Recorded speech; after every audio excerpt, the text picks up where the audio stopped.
Hello students. मैं शैलेश कुमार पांडे नमन आप सभी का स्वागत करता हूं आपके अपने यूट्यूब चैनल नमन इंडिया मैथमेटिक्स में। प्रैक्टिस टेस्ट 1 शुरू होने वाला है, जिसमें रियल नंबर्स और पॉलिनोमियल्स से प्रश्न पूछे जाएंगे। हम लोग आज रियल नंबर्स का क्विक रिवीजन करेंगे। चलिए हम स्टार्ट करते हैं। फंडामेंटल थ्योरम ऑफ अरिथमेटिक, इसका डेफिनेशन हमने यहाँ पर लिख रखा है। Every composite number can be uniquely expressed as the product of primes except for the order in which these prime factors occur। यानी कोई भी कंपोजिट नंबर है उसको हम लोग प्राइम फैक्टर्स के प्रोडक्ट के फॉर्म में यूनिकली एक्सप्रेस कर सकते हैं। एग्जांपल यहां पर लेते हैं हम, जैसे 12 है, इसको हम लोग प्राइम फैक्टर के फॉर्म में कैसे लिखेंगे? 2 इंटू 2 इंटू 3। ये प्राइम फैक्टर्स को हमने यहाँ पर लिखा प्रोडक्ट के फॉर्म में। अब यहाँ पर कह रहा है कि ये यूनिकली एक्सप्रेस होगा, यानी कि अगर दो इसमें 2 बार आया है और 3 एक बार, तो कैसे भी हम फैक्टराइज करें ये प्राइम फैक्टराइजेशन जो है यूनिक होगा। यानी 2 अगर 2 बार आया है तो 2 बार आएगा और 3 एक बार है तो एक बार आएगा। इसके ऑर्डर को हम लोग चेंज कर सकते हैं, ऑर्डर को ध्यान में नहीं रखना है। ऑर्डर चेंज करने का मतलब क्या हुआ? 2 इंटू 3 इंटू 2 इसको लिख रहे हैं, कोई दिक्कत नहीं है। हम इसको चाहें तो 3 इंटू 2 इंटू 2 लिख दे, यानी ऑर्डर हम लोग इसका चेंज कर सकते हैं। बट अगर 2 इसमें 2 बार आया है और 3 एक बार आया है तो इतना ही बार आएगा, कैसे भी हम फैक्टराइज करें। यानी फैक्टराइजेशन का प्रोडक्ट का फॉर्म में अगर हम फैक्टराइजेशन करते हैं तो वो यूनिक होगा। ये कह रहा है फंडामेंटल थ्योरम ऑफ अरिथमेटिक। ये इंपॉर्टेंट रिजल्ट्स को हम लोग देख लेते हैं, फिर हम लोग इससे रिलेटेड प्रॉब्लम्स करेंगे। यहाँ पर HCF ऑफ AB, कोई भी 2 नंबर ए बी दिया हुआ है तो HCF of A B into LCM of A B, यानी एलसीएम और एचसीएफ दोनों का प्रोडक्ट किसी भी 2 नंबर ए बी का, यह दोनों नंबर के प्रोडक्ट के इक्वल होता है। और इसमें है LCM is a multiple of HCF। LCM जो होता है HCF का मल्टीपल होता है, यानी HCF के टेबल में एलसीएम आता है, दूसरे शब्दों में हम लोग कह सकते हैं। या फिर इसको लिखा हुआ यहाँ पर HCF is a factor of LCM. अगर एलसीएम एचसीएफ का मल्टीपल होगा तो एचसीएफ निश्चित रूप से एलसीएम का फैक्टर होगा। तो ऐसा होता है। अब यहाँ पर नंबर अगर फ्रैक्शन में हो, a by B C by D, इस फॉर्म में अगर नंबर हो तो उसका हम लोग एलसीएम कैसे पता करेंगे? उसके लिए हम लोग क्या करेंगे, न्यूमरेटर जो है a और c, इस दोनों का हम लोग एलसीएम पता करेंगे और उसको न्यूमरेटर बना के लिखेंगे और फिर divided by HCF of B D, यानी दोनों डिनोमिनेटर वाले जो नंबर b और d है उनका HCF हम लोग नीचे लिखेंगे। तो इससे हमको नंबर मिल जाएगा एलसीएम, दोनों का एलसीएम हम लोग को मिल जाएगा। HCF अगर फाइंड करना है a बाय बी और c बाय डी का, तो हम लोग क्या करेंगे, इसको न्यूमरेटर का HCF पता करेंगे और डिनोमिनेटर का एलसीएम पता करेंगे और डिवाइड कर देंगे। इसका एग्जाम्पल हम लोग यहाँ पर एक ले लेते हैं तो क्लियर हो जाएगा। जैसे कि हम एलसीएम पता करना चाह रहे हैं,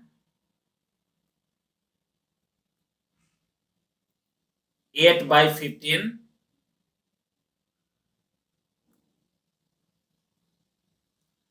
10 by 12, इसका हम एलसीएम पता करना चाह रहे हैं। तो इसके लिए हम लोग को क्या करना होगा, एलसीएम ऑफ 8 and 10 ऊपर में लिखेंगे और divided by HCF of 15 and 12 ये नीचे में लिखेंगे। इसको हम लोग फाइंड करेंगे और जो आंसर आएगा इसका आंसर हो जाएगा। 8 और 10 का अगर हम एलसीएम लेते हैं तो ये हो जाएगा 40 और HCF अगर हम 15 और 12 का लेते हैं तो ये हो जाएगा 3। इस तरह से 40/3 जो है इस दोनों का एलसीएम हो गया।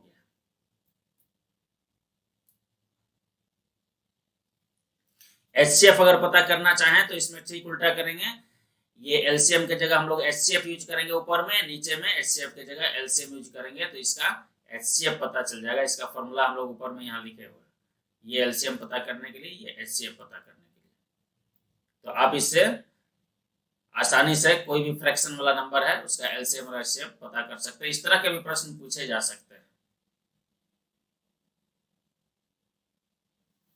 प्रॉब्लम्स कुछ देखते हैं हम लोग। एक क्वेश्चन यहां पर हम लेते हैं, find the largest number which divides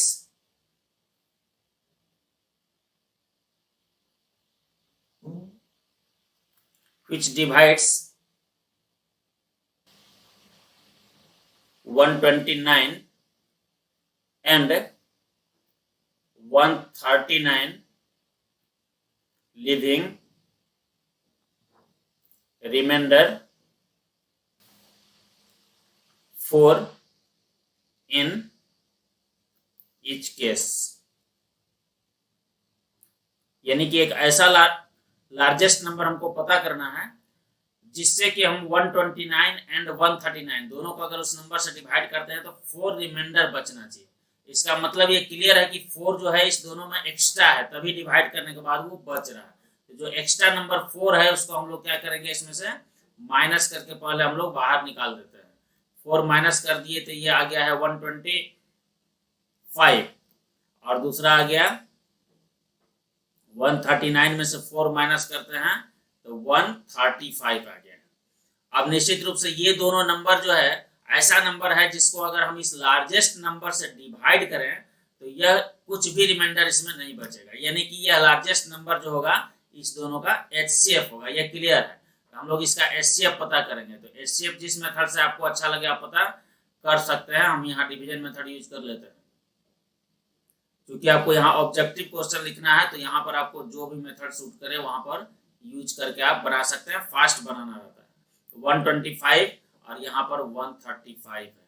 एक बार में हम लोग 125 यहाँ पर लेते हैं, माइनस करते हैं, 10 आ गया है यहाँ पर 125।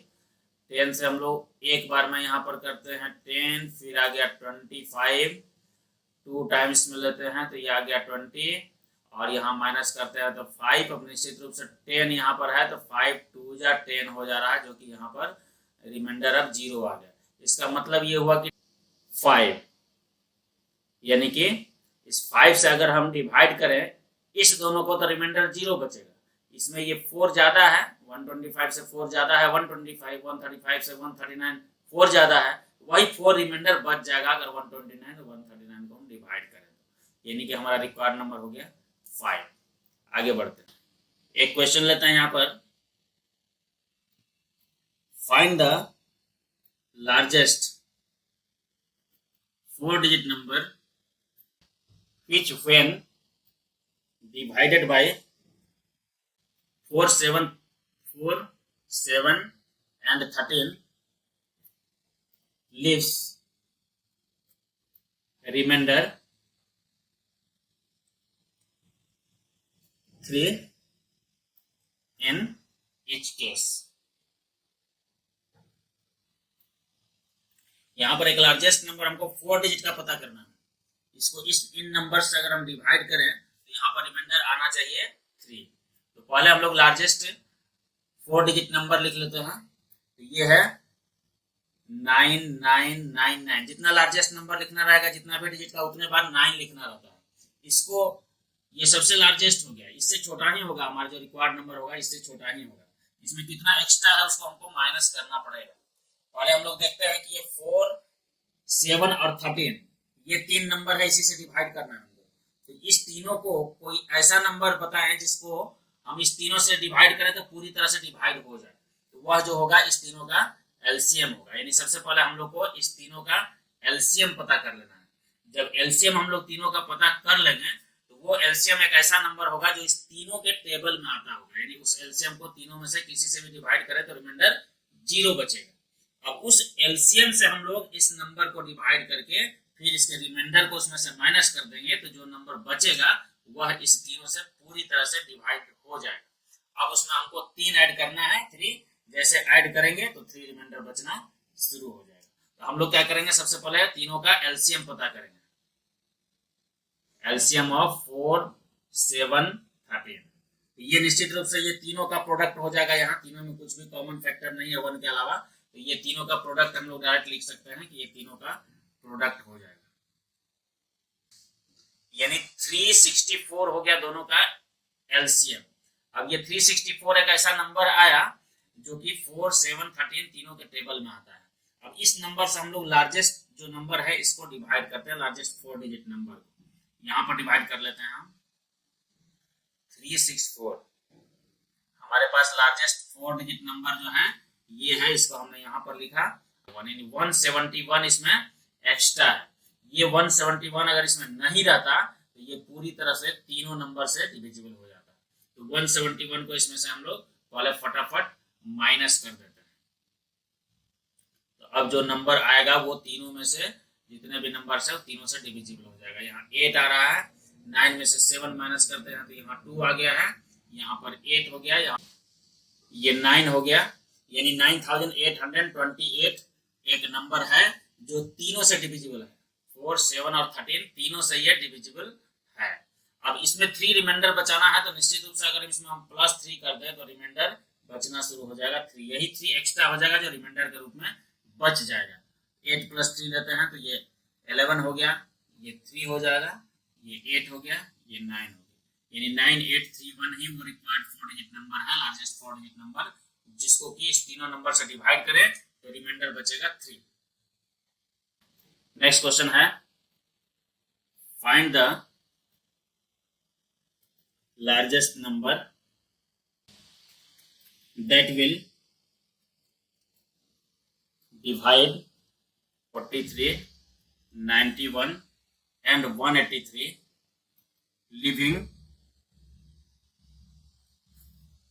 the same remainder in each case। यानी कि एक ऐसा लार्जेस्ट नंबर बताना है जिससे कि अगर हम 43, 91 और 183 को डिवाइड करें तो रिमाइंडर हमेशा सेम आना चाहिए। इस तरह के क्वेश्चंस को बनाने के लिए हम लोग को माइनस करना पड़ता है, यानी कि ये बड़े वाले में से छोटे वाले को माइनस करना रहता है। 91 में से 43 को माइनस करेंगे, फिर 183 में से 91 को माइनस करेंगे और फिर 183 में से 43 को माइनस करें। यहाँ जो नंबर आएगा इस तीनों का एचसीएफ लेना रहता है, इससे जो नंबर आता है वही इसका आंसर होता है। लेकिन ऐसा होता क्यों है इसको हम लोग यहाँ पर थोड़ा सा पहले समझ लेते हैं। तो ऐसा इसलिए होता है, हम एग्जांपल के लिए 3 नंबर ले लेते हैं एबीसी 3 नंबर हमने ले लिया है और इसको डिवाइड हम करते हैं, कोई भी नंबर डी से डिवाइड करते हैं इसको, तो हर केस में हम मान लेते हैं कि रिमाइंडर आर बच रहा है। यहाँ पर हम समझते हैं कि इसमें का एचसीएफ क्यों लेते हैं, इसके डिफरेंस का। तो हम यहाँ पर 3 नंबर हमने ए बी सी लिया है, इसको अगर हम डी से डिवाइड करते हैं तो आर रिमाइंडर बचता है। तो निश्चित रूप से ए को अगर हम डी से डिवाइड करें तो आर रिमाइंडर बचेगा, तो ए को हम लोग लिख सकते हैं डी Q1 प्लस आर। कुछ भी क्वेश्चन हो सकता है, हम Q1 मान लिया हमने, क्वेश्चन को डी से डिवाइड किए हैं तो डिवाइजर हो गया, dividend equal to divisor into question plus reminder. इसका क्वेश्चन को हमने Q1 मान लिया। दूसरा वाला नंबर को भी हम बी को भी अगर हम डी से डिवाइड करते हैं तो रिमाइंडर आर ही बच रहा है, इसको भी हम लोग D into Q2 plus are कर लेते हैं। कुछ अलग क्वेश्चन इसमें रह सकता है। और तीसरा नंबर सी है, सी को भी हम लोग डी से डिवाइड कर रहे हैं तो रिमाइंडर आर ही बच रहा है, यानी कि इसको भी हम लोग डी Q3 प्लस आर लिख सकते हैं। अब हम लोग डिफरेंस करते हैं ए माइनस बी। क्यों माइनस किया है अभी यहाँ पर क्लियर हो जाएगा। ए माइनस बी हम लोग करते हैं तो ए माइनस बी करने पर ये दोनों को माइनस करेंगे तो आर और आर क्या हो जाएगा, कैंसिल हो जाएगा। ये D into Q1 minus Q2 हो जाएगा, D into Q1 minus Q2 हो जाएगा। उसके बाद बी माइनस सी करेंगे, फिर आर कैंसिल होगा और D into Q2 minus Q3 हो जाएगा, D into Q2 minus Q3 हो जाएगा। उसके बाद सी में से ए माइनस करते हैं तो इसमें आ जाएगा D into Q3 minus Q1। तो निश्चित रूप से ये तीनों में जो कॉमन है, यानी तीनों का एचसीएफ हम कह सकते हैं कि डी है। डी जो है ये तीनों का एचसीएफ है, तो इसका आंसर डी हो जाएगा। डी ही वो नंबर है जिससे इस तीनों को डिवाइड करते हैं तो आर रिमाइंडर बचता है। ये पहले से हम लोग ये डी पता कर लिए थे, यहाँ पर लिख लिए थे। हमको यहाँ चेक करना था कि वो डी एचसीएफ लेने पर आता है कि नहीं आता है। तो हम देख रहे हैं कि तीनों नंबर जो है उसका डिफरेंस हम यहाँ पर ले लिए, उसके जो आया डिफरेंस उसमें तीनों में हमको डी कॉमन आ गया, यानी कि इसका डिफरेंस का तीनों जो नंबर आया है तो उसका डिफरेंस जो है, डिफरेंस का एचसीएफ अगर हम लेंगे तो हमको डी मिल जाएगा, वही डी हमारा आंसर है। ये पहले से हम लिखे हुए, ये क्लियर हो गया है। तो हम लोग यहाँ पर क्या करेंगे, डिफरेंस जो लिखे हुए हैं तीनों नंबर का डिफरेंस हम लोग पता कर लेंगे, उसके बाद उस डिफरेंस का एचसीएफ लेंगे। यहाँ डिफरेंस पता करते हैं, 1 में से 3 11 में से 3 माइनस कर देते हैं तो 8 बच गया, या 8 में से 1, यानी कि ये आ गया है 3 नंबर जो डिफरेंस वाला नंबर है। इसी तीनों का एचसीएफ हम लोग को पता कर लेना है। एचसीएफ पता करने पर हम लोगों को पता चल जाएगा कि क्या क्या। अब इसका एचसीएफ अगर हम देखें तो कॉमन फैक्टर सर में क्या है, कॉमन एक हम देख रहे हैं कि सर में 2 कॉमन आ रहा है, फिर हम लोग देख रहे हैं कि फिर एक 2 और भी कॉमन आ गया है, और कुछ भी कॉमन नहीं है, यानी एचसीएफ हो जाएगा इसका 4। ये 4 हो गया वो रिक्वायर्ड नंबर, जिससे कि इस तीनों को डिवाइड करेंगे तो सेम रिमाइंडर बचेगा। आंसर आ गया 4। अब हम लोग देखते हैं रैशनल नंबर्स। ये रैशनल नंबर क्या होता है पहले से जान रहे हैं, एक ऐसा नंबर जिसको कि हम लोग p/q के फॉर्म में एक्सप्रेस कर सकते हैं। यहाँ पर पूरा डेफिनेशन नहीं लिख रहे हैं, सिर्फ समझा दे रहे हैं, क्योंकि क्विक रिवीजन चल रहा है, एक ही वीडियो में पूरा रियल नंबर कवर करना है, इसलिए हम डेफिनेशन यहाँ पर पूरा नहीं लिखेंगे, यहाँ पर समझा दे रहे हैं। कोई भी नंबर जो p/q के फॉर्म में हो, जहां पर कि p q दोनों क्या होना चाहिए, तो इंटीजर होना चाहिए। इसको इस तरह से हम बिलोंग्स टू कर देंगे, p q belong to z। z जो होता है वो सेट ऑफ इंटीजर्स होता है, p q अगर z में बिलोंग कर रहा मींस p एंड q दोनों इंटीजर्स हैं। तो इंटीजर तो जीरो भी होता है, डिनोमिनेटर में हम जीरो नहीं लिख सकते हैं, इसलिए यहाँ पर एक डेफिनेशन में ऐड हो जाता है कि q is not equal to 0। q में 0 होगा तो ये टर्म नॉट डिफाइन हो जाता है, डिनोमिनेटर में अगर 0 आता है तो। इस तरह से कोई भी रैशनल नंबर को हम लोग एक्सप्रेस कर सकते हैं p/q के फॉर्म में। जैसे एक 2/3 लिख देते हैं तो ये डायरेक्ट p/q के फॉर्म में है, जिसमें दोनों p और q दोनों इंटीजर है। माइनस में भी हम ले सकते हैं, -3/7 ले सकते हैं। अगर सिर्फ 5 लिखते हैं तो ये भी रैशनल नंबर है, क्योंकि 5 को हम 5/1 लिख सकते हैं, p/q के फॉर्म में लिख सकते हैं। उस समय हो सकता है कि वो p/q के फॉर्म में नहीं रहे, लेकिन उसको अगर हम एक्सप्रेस कर सकते हैं, कर लेते हैं, तो वो निश्चित रूप से रैशनल नंबर। 0 है तो 0 को हम 0/1 0/2 0/3 कोई भी 0 कोई भी नॉन जीरो नंबर लिख सकते हैं। 0/0 सिर्फ नहीं लिख सकते हैं, 0 को भी 0 से डिवाइड करने पर वो नॉट डिफाइंड हो जाता है। इस तरह से आप रैशनल नंबर समझ गए हैं। अब यहाँ पर क्वेश्चन इस तरह का यहाँ पर पूछा जा सकता है, जैसे कोई भी नंबर दे दिया है, सपोज करते हैं 2.234, यहाँ पर ये बार लगा हुआ रेकरिंग बार, इसको कहेगा कि एक्सप्रेस करिए p/q के फॉर्म में। तो यहाँ पर एक चीज और समझ लेना बहुत जरूरी है कि कोई भी रैशनल नंबर है उसको हम लोग टर्मिनेटिंग डेसिमल में या फिर रेकरिंग या रिपीटिंग डेसिमल में एक्सप्रेस करते हैं। टर्मिनेटिंग डेसिमल मींस हुआ कि उसका डेसिमल एक्सपेंशन अगर हम करेंगे तो उसका कहीं ना कहीं कोई ना कोई एंड मिलेगा, तो वो टर्मिनेटिंग डेसिमल होगा, यानी कि टर्मिनेट करेगा। टर्मिनेट मींस होता है कम टू एन एंड। अगर एंड हमको कहीं मिलता है डेसिमल एक्सपेंशन में तो उसको हम लोग कहेंगे कि वो टर्मिनेटिंग डेसिमल है। तो रैशनल नंबर जो होता है वो टर्मिनेटिंग डेसिमल होता है, या नहीं तो फिर अगर नॉन टर्मिनेटिंग होगा तो वो रेकरिंग या रिपीटिंग भी उसको कह सकते हैं। रेकरिंग या रिपीटिंग होगा, यानी इक्वल इंटरवल के बाद एक डिजिट या सेट ऑफ डिजिट्स जो है बार बार रिपीट करेगा। तो यहाँ पर वही रेकरिंग वाला है, ये 3 और 4 के ऊपर रेकरिंग बार लगा हुआ है। इसका मतलब ये हुआ, इसको अगर हम मान लेते हैं कि ये x है तो x को हम लोग लिख सकते हैं यहाँ पर 2.234, ये 3-4 के ऊपर रेकरिंग बार लगा हुआ, तो 3-4 को हम लोग लिखते जाना, ये कहीं पर भी इसका एंड नहीं मिलेगा। इसके लिए हम लोग क्या करेंगे, डॉट डॉट डॉट, जिससे क्या हुआ कि आगे ये बढ़ते जाएगा 3-4 एकदम कहीं एंड इसका नहीं मिलेगा। इसी को हम लोग रेकरिंग या रिपीटिंग डेसिमल एक्सपेंशन बोलते हैं। तो यहाँ पर हम लोग इसको p/q के फॉर्म में रिप्रेजेंट करने के लिए कैसे क्या करते हैं, यहाँ पर बहुत सिंपल है, जितने डिजिट के ऊपर रेकरिंग बार लगा हुआ है उतना ही जीरो लगा के यहाँ पर मल्टीप्लाई कर देते हैं। 1 के ऊपर उतना ही जीरो लगाते हैं, यानी 2 डिजिट के ऊपर रेकरिंग बार लगा हुआ है तो 1 के ऊपर हम 2 जीरो लगा करके मल्टीप्लाई कर दिए इसको, और ये डेसिमल जो है ये 2 डिजिट राइट में शिफ्ट कर जाता है, यानी कि ये हो जाएगा 223। उसके बाद जो है ये डेसिमल यहाँ पर लगेगा, उसके बाद ये जो है यहाँ के बाद जो है 434343 ये रिपीट होते जाएगा, यानी कि ये डेसिमल जो यहाँ था ये 2 डिजिट राइट में शिफ्ट कर गया। हमने 2 जीरो से मल्टीप्लाई किया था, 1 के ऊपर 2 जीरो यानी 100 से तो 2 डिजिट शिफ्ट किया, 3 0 से करते तो 3 डिजिट शिफ्ट करता।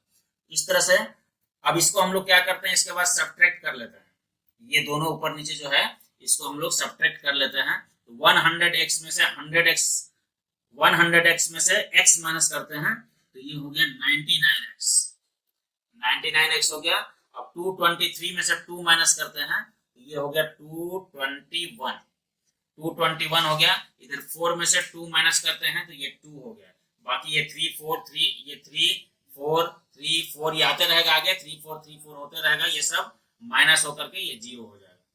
अब यहाँ पर हम लोग x का वैल्यू लिख सकते हैं 221.2 और डिवाइडेड बाय 99। यहाँ से पॉइंट हटाएंगे तो एक 0 आ जाएगा। फिर हम लोग इसको सिंपलेस्ट फॉर्म में लिखना चाहें तो लिख सकते हैं, इसको 2 से डिवाइड कर देते हैं तो ये 1106 आ जाएगा और नीचे में आ जाएगा 2, 4 जा हो गया, फिर 8 जा हो गया, फिर 5 जा हो गया। इस तरह से ये p/q के फॉर्म में हम लोग इसको लिख लिए हैं। आप कोई भी रेकरिंग डेसिमल में नंबर दिया हुआ रहेगा तो उसको p/q के फॉर्म में इसी तरह से लिख सकते हैं। p/q के फॉर्म का कोई भी नंबर टर्मिनेटिंग डेसिमल है या कैसे जानेंगे, इसके लिए हम लोग को इसके डिनोमिनेटर को देखना है। ये q जो डिनोमिनेटर है, यह q अगर 2 to the power m into 5 to the power n के फॉर्म में एक्सप्रेस किया जा सके q को, तब हम लोग कहेंगे कि यह टर्मिनेटिंग डेसिमल है। यानी कि q को अगर हम प्राइम फैक्टर q का फाइंड करें तो वो 2 और 5 के अलावे कोई दूसरा प्राइम फैक्टर नहीं आना चाहिए। अगर ऐसा है तो हम लोग कहेंगे कि यह टर्मिनेटिंग डेसिमल है। तो टर्मिनेटिंग डेसिमल होने के लिए q जो है, q का वैल्यू जो है ये 2 to the power m into 5 to the power n के फॉर्म में आना चाहिए, तभी इसको हम लोग कहेंगे कि ये टर्मिनेटिंग डेसिमल। अब कोई भी क्वेश्चन दिया हुआ रहेगा, सपोज करते हैं कोई क्वेश्चन है 7/250, अब ये टर्मिनेटिंग डेसिमल है कि नहीं है। अगर टर्मिनेटिंग डेसिमल है तो इसको डेसिमल में रिप्रेजेंट भी करना है। इस तरह का अगर प्रश्न यहाँ पर रहता है तो हम लोग सबसे पहले इसको चेक कैसे करेंगे, तो 250 को हम लोग लिख सकते हैं 2 into 5 into 5 into 5, 2 into 5 into 5 into 5, तो ये 2 to the power 1 into 5 to the power 3 के फॉर्म में आ गया।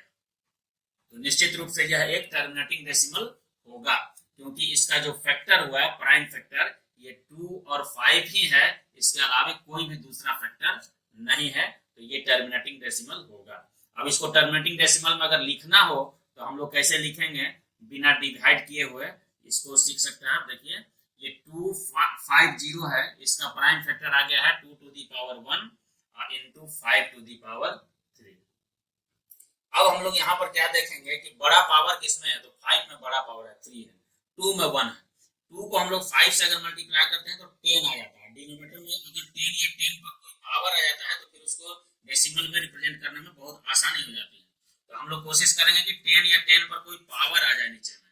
तो इसके लिए पहले हम 2 और 5 को मल्टीप्लाई करते हैं तो एक ही 2 है, यहाँ 5 यहाँ 3 बार आया है। अगर 2 भी 3 बार आ जाए, 3 टाइम्स आ जाए, तो फिर 2 इंटू 5 पर होल पावर 3 यानी 10 पर पावर 3 आ जाएगा, और जो भी ऊपर में नंबर रहेगा उसमें 3 डिजिट के पहले हम लोग डेसिमल लगा देंगे। तो हम लोग को क्या करना है, इसमें 2 to the power 2 से न्यूमरेटर और डिनोमिनेटर दोनों को मल्टीप्लाई करना है। 2 to the power 2 से, 2 से क्यों, क्योंकि एक पावर यहाँ पहले से है, 2 पावर और इसमें ऐड हो जाएगा तो ये 3 पावर हो जाएगा। यानी अब ये हो गया 2 to the power 3 और यहाँ 5 पर भी पावर 3 है। इसको हम एक साथ कंबाइन करें तो 2 इंटू 5 यानी 10 to the power 3 लिख सकते हैं। यहाँ हो गया 2 2 जा, यहाँ पर 4 हो गया, अब 4 7 जा हो गया 28। अब ये 3 पावर लगा हुआ 10 पर, तो इसमें निश्चित रूप से 3 डिजिट के पहले डेसिमल लगेगा। यहाँ 2 ही डिजिट है तो हम लोग क्या करेंगे, एक डिजिट खुद से लिखेंगे यहाँ पर, फिर डेसिमल लगा देंगे। डेसिमल के पहले एक 0 हम लिख सकते हैं। इस तरह से ये टर्मिनेटिंग डेसिमल में रिप्रेजेंट हो गया है। एक क्वेश्चन हम लोग लेते हैं 15/48। अगर 48 को हम फैक्टराइज करें यहाँ पर प्राइम फैक्टराइजेशन, तो ये हो जाएगा 2 इंटू 2 इंटू 2 इंटू 2 इंटू 3। यानी कि ये आ गया 2 टू दी पावर 4 इंटू 3 आ रहा है, 3 इसमें एक्स्ट्रा आ रहा है, जिसके चलते ये नॉन टर्मिनेटिंग हो सकता है, लेकिन ये नॉन टर्मिनेटिंग है नहीं। ऐसा क्यों? क्योंकि पहले इसको हम लोग सिंपलेस्ट फॉर्म में लिखेंगे। यहाँ पर स्टूडेंट्स कंफ्यूज करते हैं, क्वेश्चन इस तरह का जब पूछा जाता है तो वो सिर्फ डिनोमिनेटर को चेक कर लेते हैं, ये देखते नहीं कि सिंपलेस्ट फॉर्म में है या नहीं है। तो सबसे पहले इसको हम लोग सिंपलेस्ट फॉर्म में करेंगे। ये 3 के टेबल में दोनों आ रहा है, 3 5 जा हो रहा है, यहाँ पर 3 16 जा हो रहा है, यानी कि ये सिंपलेस्ट फॉर्म में 5/16 हो गया। अब हम लोग 16 को चेक करते हैं तो ये 2 टू दी पावर 4 हो जा रहा है, इंटू 5 टू दी पावर 0 हम लोग लिख सकते हैं। ये 2 to the power m into 5 to the power n के फॉर्म का ही है, यानी कि यह एक टर्मिनेटिंग है, टर्मिनेटिंग डेसिमल रिप्रेजेंटेशन इसका हो सकता है। जबकि ये यहाँ पर 48 के हिसाब से देख रहे थे तो नॉन टर्मिनेटिंग हो रहा था, तो यहाँ पर हम लोग को डिनोमिनेटर को फैक्टराइज करने से पहले हमको देखना है कि ये सिंपलेस्ट फॉर्म में है कि नहीं p/q, फिर हम लोग को फैक्टराइज करके चेक करना है कि 2 to the power 4 into 5 to the 2 to the power m into 5 to the power n के फॉर्म का आ रहा है या नहीं। इरेशनल नंबर्स यानी ऐसे नंबर्स जिनको न तो हम टर्मिनेटिंग डेसिमल में रिप्रेजेंट कर सकते हैं और न ही रिपीटिंग डेसिमल में, उसको हम लोग कहेंगे इरेशनल नंबर। तो ऐसे कौन से नंबर्स हैं, उसका एग्जांपल हम लोग लेते हैं। जैसे रूट वाला नंबर, अगर √2 लें, √3 लें, तो ये सारा नंबर √5, √4 नहीं लेना, √4 एक परफेक्ट स्क्वायर नंबर है, √4 करने पर वो 2 हो जाता है, जो कि एक रैशनल नंबर है। ये नॉन परफेक्ट स्क्वायर नंबर्स जो हैं उनका अगर हम स्क्वायर रूट ले लेते हैं तो ये सारा जो है इरेशनल नंबर होता है। यानी कि इसको जब हम लोग डेसिमल में रिप्रेजेंट करेंगे तो यह ना तो टर्मिनेटिंग डेसिमल में रिप्रेजेंट होंगे, ना ही रिपीटिंग या रेकरिंग कर सकते हैं, उस डेसिमल में हम लोग इसको रिप्रेजेंट नहीं कर सकते हैं, यानी कि यह इरेशनल नंबर्स है। और भी हम एग्जांपल ले सकते हैं, जैसे 1.01011 ले लेते हैं, 0 इस बार हम लोग 111 ले लेते हैं, फिर 0 डॉट डॉट कर देते हैं। अब आप कहेंगे कि ये रिपीटिंग है, 0 0 0 0 तो आ ही रहा है, 1 1 भी आ रहा है, लेकिन ये रिपीटिंग नहीं है। इसलिए नहीं है क्योंकि पहला 0 के बाद एक डिजिट का गैप है, एक डिजिट के बाद 0 आ रहा है, फिर 2 डिजिट के बाद आ गया, इक्वल इंटरवल के बाद रिपीट नहीं हो रहा है। डिजिट या set of digits equal interval के बाद जब रिपीट होते हैं ना तो उसी को हम लोग रिपीटिंग या रेकरिंग कहते हैं। तो ये इरेशनल नंबर जो है इस तरह से हम इरेशनल नंबर्स के एग्जांपल्स को ले सकते हैं। एक इंपॉर्टेंट रिजल्ट यहां पर देखेंगे हम लोग, p कोई भी प्राइम नंबर है, p कोई भी प्राइम नंबर है और a कोई भी पॉजिटिव इंटीजर है, positive integer. If p divides का सिंबल हम लोग सीधा लाइन देते हैं और डिवाइड्स का सिंबल हो जाता है। If p divides a square, this implies p divides, ये सीधा लाइन देना है, p डिवाइड्स a, यानी p अगर a के स्क्वायर को डिवाइड करता है तो p जो है वो a को भी डिवाइड करेगा। हम एग्जांपल ले लेते हैं, p के जगह पर कोई भी प्राइम नंबर ले लेते हैं, 5 ले लेते हैं, और a कोई भी पॉजिटिव इंटीजर है, तो कोई भी पॉजिटिव इंटीजर हम लोग ले लेते हैं 10। अब 5 जो है वो 10 के स्क्वायर को डिवाइड करता है, 10 का स्क्वायर यानी 100, 5 जो है वो 100 को डिवाइड करता है, तो निश्चित रूप से 5 जो है वो 10 को भी डिवाइड करेगा, करता ही है, क्लियर है। उसको थ्योरम बना के यहाँ पर एक लिखा हुआ है कि p कोई भी प्राइम नंबर है और a जो है पॉजिटिव इंटीजर है, p अगर a के स्क्वायर को डिवाइड करता है तो वह a को भी डिवाइड करेगा। कुछ और भी रिजल्ट्स देखते हैं हम लोग।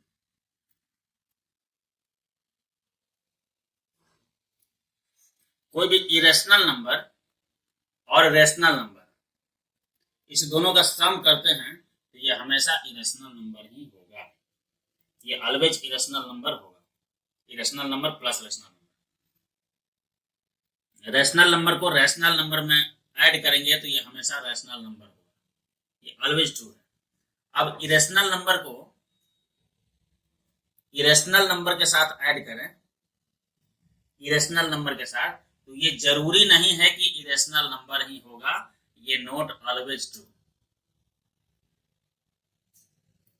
ये इरेशनल भी हो सकता है, रैशनल भी हो सकता है, नॉट ऑलवेज ट्रू। एग्जांपल आप दे सकते हैं, एक इरेशनल नंबर ले लेते हैं 2 - √3 और दूसरा इरेशनल ले लेते हैं 5 प्लस √3, दोनों का सम करते हैं तो यहाँ पर √3 और √3 कैंसिल हो जा रहा है और 5 + 2 7 हो जा रहा है, जो कि एक इरेशनल नंबर है। तो इरेशनल को इरेशनल के साथ ऐड करेंगे तो ये इरेशनल नंबर होगा, ऐसा जरूरी नहीं है, ये हमेशा ट्रू नहीं है। उसी तरह से इरेशनल नंबर को इरेशनल नंबर के साथ सब्ट्रैक्ट करें तो वहां भी जरूरी नहीं है कि वो इरेशनल नंबर ही हो। रैशनल नंबर वाला में है, दोनों रैशनल नंबर को ऐड करें या सब्ट्रैक्ट करें तो हमेशा रैशनल नंबर ही रहेगा।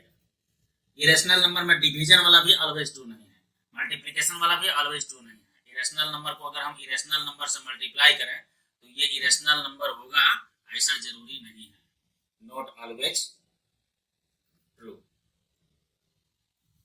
इरेशनल नंबर को अगर हम इरेशनल नंबर से डिवाइड करें तो ये इरेशनल नंबर होगा, ये हमेशा ट्रू नहीं है, कभी कभी रैशनल भी हो जाता है, नॉट ऑलवेज ट्रू। लेकिन रैशनल नंबर वाला में ये सब ट्रू है, कोई भी रैशनल नंबर है उसको हम लोग रैशनल नंबर यानी नॉन जीरो रैशनल नंबर से अगर डिवाइड कर दें तो हमेशा रैशनल नंबर ही होगा। रैशनल नंबर को रैशनल नंबर से मल्टीप्लाई करें तो वो रैशनल नंबर ही होगा। यहाँ पर नॉट इक्वल टू 0 होना जरूरी है, 0 नहीं होना चाहिए, 0 से हम लोग डिवाइड नहीं करते हैं किसी भी नंबर को। ये सारा प्रॉपर्टीज है जिस पर आप ध्यान दे सकते हैं, इससे ऑब्जेक्टिव टाइप के क्वेश्चंस पूछे जा सकते हैं। आज भर के लिए बस इतना है, आप ढेर सारे क्वेश्चंस प्रैक्टिस करें इस तरह के।